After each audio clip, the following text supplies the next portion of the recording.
যখন কেউ নতুন বাড়ি তৈরি করে, বাড়ি নির্মাণ করে, যখন কেউ নতুন একটা গাড়ি নির্মাণ করে বা গাড়ি ক্রয় করে নিয়ে আসে, বা যখন কোনো ব্যক্তি ঘর উদ্বোধন করে, নতুন ঘর, নতুন দোকান, নতুন বাড়ি, নতুন গাড়ি, সন্তান নতুন মাদ্রাসায় ভর্তি হয়, নতুন স্কুলে প্রথম দিন যায়, তখন কি করে সমাজের মানুষ? তখন সুন্দর করে হুজুর ডেকে নিয়ে এসে মিলাদের আয়োজন করে। আরে মনে রাখার চেষ্টা করবেন, আল্লাহ রসুলকে ইসলাম করেছে কোনো সময়? সাহাবায়ে কেরাম কখন এগুলা করেছে কোনো সময়? এগুলা কি ইসলামের সৌন্দর্য নাকি ইসলামের সৌন্দর্য নষ্ট করা?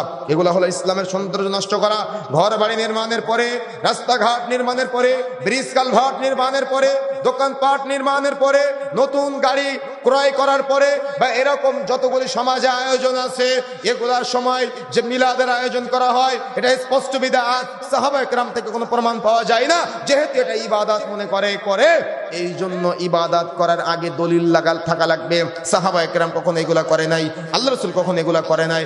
আপনি যদি করেন, নেকির পরিবর্তে গুনাহ হয়ে যাবে। এই জন্য সতর্ক হতে হবে, সাবধান হতে হবে। এখন আপনি বলতে পারেন, তাহলে আমি গাড়ি কিভাবে চালানো শুরু করব? বাড়িতে প্রথমে কিভাবে উঠবো? নতুন দোকানে কিভাবে উঠবো?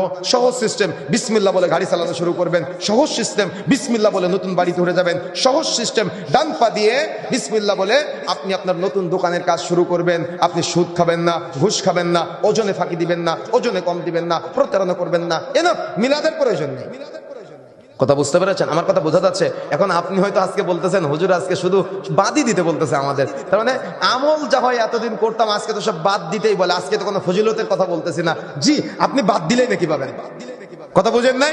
আপনি এগুলো বাদ দিলে রাসূলের ভালোবাসা পাবেন, আপনি এগুলো বাদ দিলে রাসূলের নেকি পাবেন। আপনি কটাক্ষ করিয়েন না। যদি আপনি কটাক্ষ করেন তো আপনার জ্ঞান লাগবে, জ্ঞান ছাড়া আপনি কটাক্ষ করিয়েন না। কেন জানেন? ঈমান ভঙ্গের মৌলিক 11টি কারণ আছে, তার মধ্যে 7 নম্বর কারণ হলো সুন্নতের বিরোধিতা করা। যদি আপনি সুন্নত মানতে না পারেন তো জবানে তালা মেরে রাখবেন, বিরোধিতা করার চেষ্টা করবেন না। একজন মুসল্লি হয়তো আপনার মসজিদে কেউ আমিন বলে না, কিন্তু আপনার মসজিদে এসে আমিন বলল, আপনি তাকে মসজিদ থেকে বের করে দেওয়ার চেষ্টা করিয়েন না। আপনাদের টাঙ্গাইলের তো একটা পিকচার দেখলাম, বলতেছে